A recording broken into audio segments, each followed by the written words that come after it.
Shona, I've got a saying, good morning, good afternoon, good evening.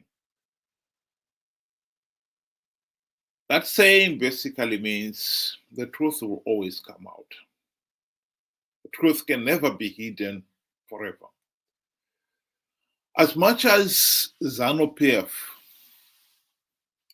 had tried to mislead the people of Zimbabwe in the 1980s about what Gukurahundi was about,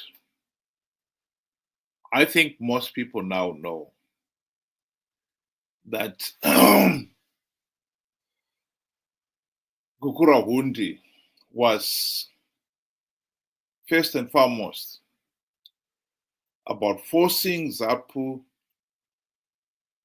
the late Dr. Joshua Nkomo and his Zapu co-leaders to give up the party and join Zanu PF and clear the deck for the imposition of the de facto one-party state dictatorship that has ruled Zimbabwe ever since the country's independence in 1980. Here is a video clip of a BBC report at the time.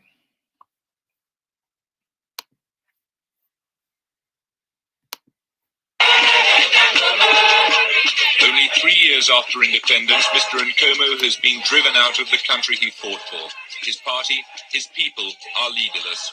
Supporters of Mr. Mugabe's Zanu believe now is the time to finish the two-party system for good. What do you think should happen to Mr. Nkomo? To my opinion, I wish Mr. Nkomo to be arrested if possible. Why? He's very silly and mischievous. What do you think should happen to Mr. Nkomo now? He must be hanged. Hanged? Yeah. Why do you say that? He's disturbing the country. Nkomo must be out. He must die in exile. Die in exile? In exile. We don't see him in Zimbabwe anymore. Nkomo is...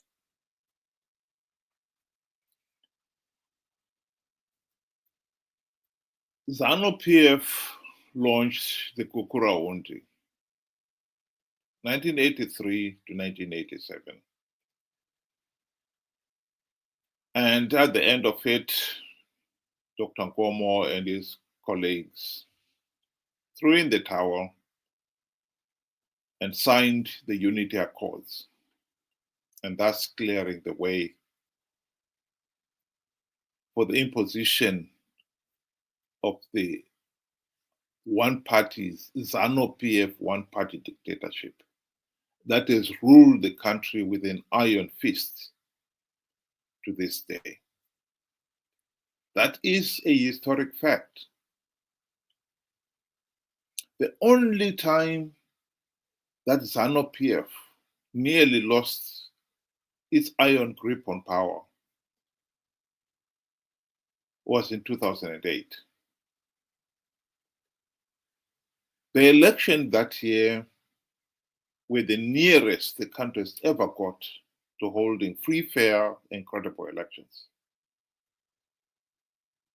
SADC leaders, credit where credit is due, had put a lot of pressure on Zanu PF to ensure that elections were free, fair, and credible. And it was the nearest the country has ever got to having free, fair, and credible elections. But when Zanu PF realized that the regime was losing power, they launched an electoral coup that was to wrestle power back in the hands of Zanu PF. Here is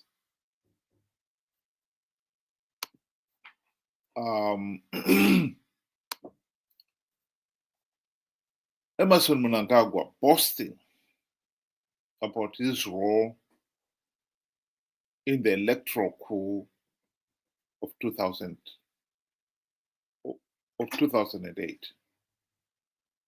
2008 patakaita ma-elections pakaposa papinda Tsvangirai ndandiri election agent yapresident. Results abuda tiri party headquarters vamutasa vanga vari secretary vedu veadministration vamutasa muripi ndafona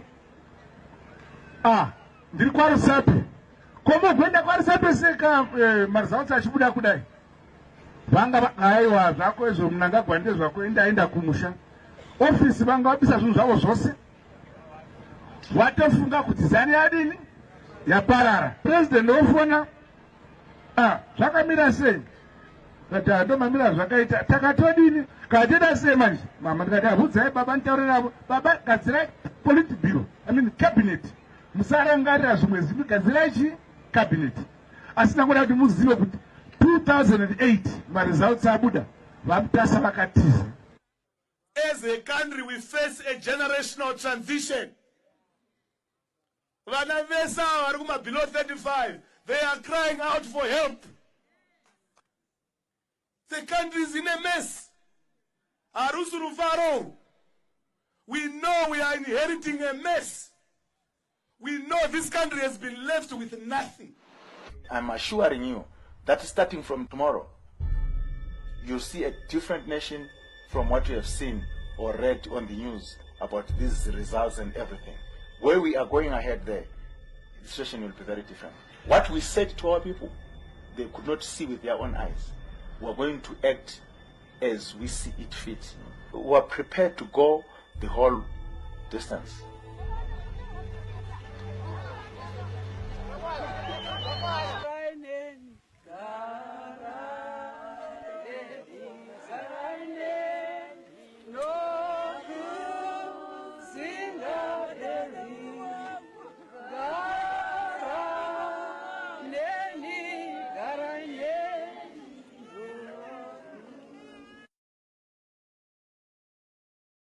As we know, the wanton violence of 2008 claimed as many as 500 lives. Hundreds of thousands were beaten or raped, and millions were internally displaced. All for the sake of reimposing the de facto one-party state. The tragedy is that the GNU that followed that year, when SADC and the AU refused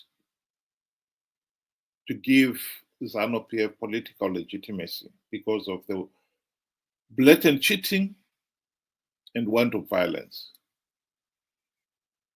did create the opportunity to implement the democratic reforms which would have dismantled the Zanu PF dictatorship.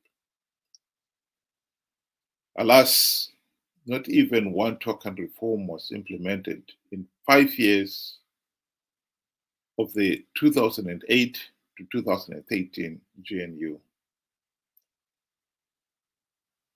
Mugabe bribed Morgan Tsvangirai and his MDC friends with the trappings of high office, and they forgot about the reforms. Indeed, ever since the GNU, the MDC CCC leaders have participated in flawed elections, knowing fully well that the process is flawed and that participating in it will only give Zanu PF legitimacy. They've regardlessly continued to participate out of greed, as David Coulthard readily admit. in the quotation that are now being shown on the screen.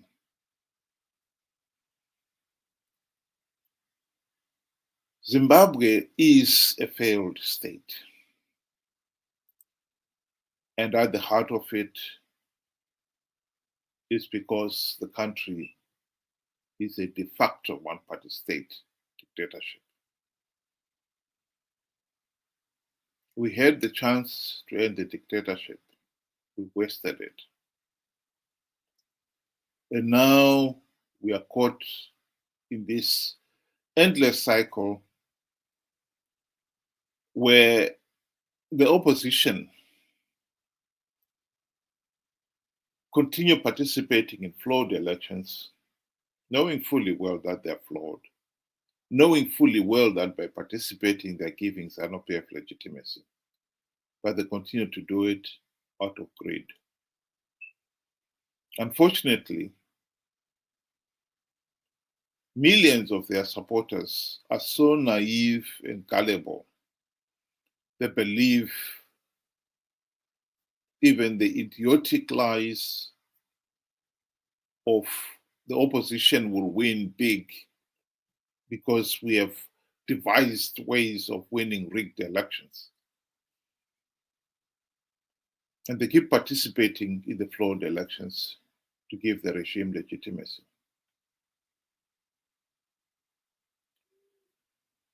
The country is due to hold its next elections in 2028. And as things stand, it is almost clear that, of course, Zanu PF will go into those elections without even one token reform implemented. And Chamisa and company will participate in those flawed elections, telling their followers that this time they would win. Indeed, some of Chamisa's lieutenants have already started their campaigns, starting to assure the nation that they will win the next elections. They just need to be united. They've got ways of winning, of beating Zanu PF. And the tragedy is millions of the ordinary Zimbabweans believe those lies. And so the cycle continues.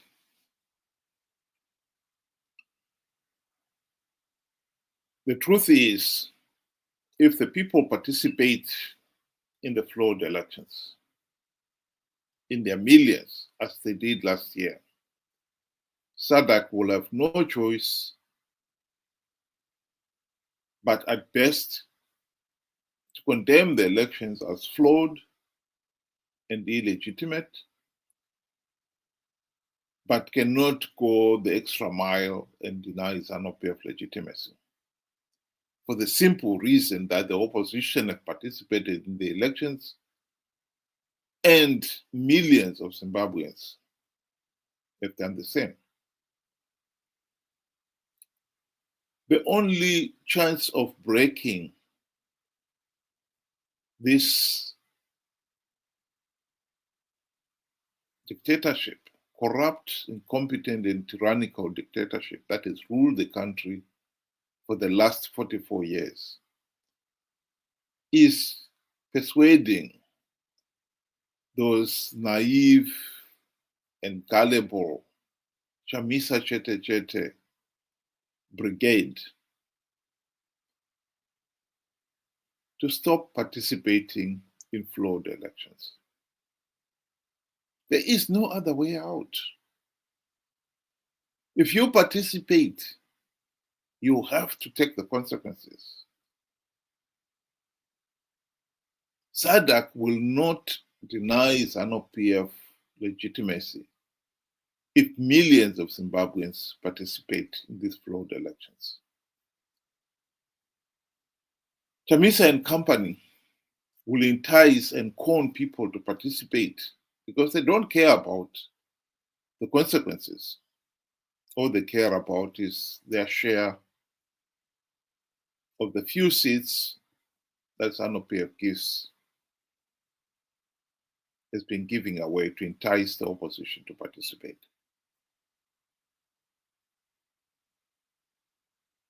I think the issues are very clear. It is a pity that Zimbabweans have not been paying attention and doing something about it. We cannot pretend that the opposition is still fighting in our corner. It has long stopped fighting in our corner. Chamisa and company are not fighting in our corner. And that is a fundamental truth that some people continue to deny and pretend otherwise. And the nation is paying dearly for it. Of course, Chamisa lied last year when he said he had plugged all the vote-rigging loopholes. Why people still refuse to accept that reality beggars belief. Here is a video clip of Chamisa being taken to task by a BBC reporter. Ende patakasangana na Trump akatibvunza nawo akomana mari yamuri kuda kuti nyika ifambe imari. Serious questions were raised about your behaviour in Washington, D.C. You did see some senior people on Capitol Hill, some Congress people, but you also claimed that you'd seen Donald Trump. You claimed you had a conversation with him in which you said he asked you how much you needed to move the country forward. You told him $15 billion, and he said to you that he would provide the money if you won the election. That was not true, was it? Sangana na Trump akatibvunza nawo akomana. It was not true that you'd seen Donald Trump and that Donald Trump indicated to you that he would provide, if you won the election, but $15 billion. All those statements were said by other people, not what I said.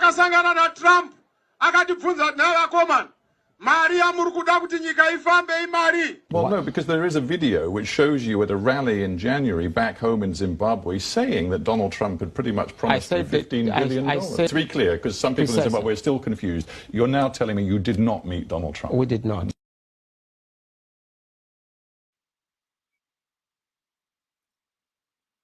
The truth of the matter is MDC-CCC had the opportunity to implement the democratic reforms during the GNU. That was the golden opportunity the nation's ever had since independence.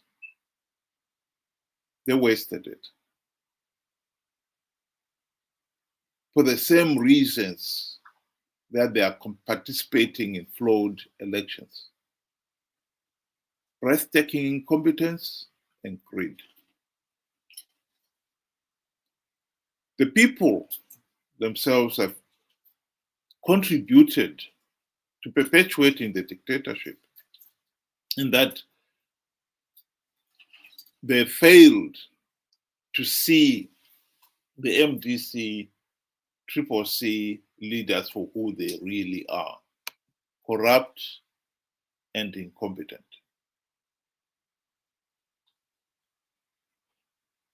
How is it possible that even after 24 years, including the 5 years in the GNU, and opposition have failed to implement even one token reform?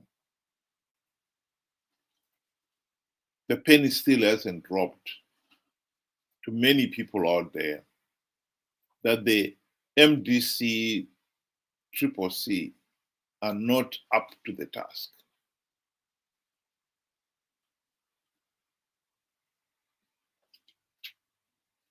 One of the reasons why, of course, is that for many of those people, they have never really defined in their own heads, even now with the benefit of hindsight, what is it exactly the MDC-CCC leaders are supposed to be doing.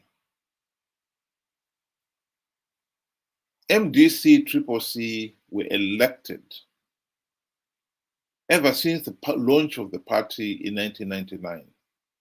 for the primary purpose of bringing about democratic changes in Zimbabwe. The democratic changes necessary to dismantle the Zanu PF one-party state. As the party name implies, Movement for Democratic Change. Why is it that after 24 years and not even one token reform implemented, some people have not asked themselves, is Chamisa and company up to the task? Of course they are not. Chamisa and company, whether we like to admit it or not, had the golden opportunity to implement reforms during the GNU. They wasted it. And ever since, they've been participating in flawed elections out of greed. Think about it. Thank you very much for those of you who were able to join me this afternoon. Hope we'll be able to do so again, 6 o'clock UK time and 8 o'clock Zimbabwean time. Have a good day.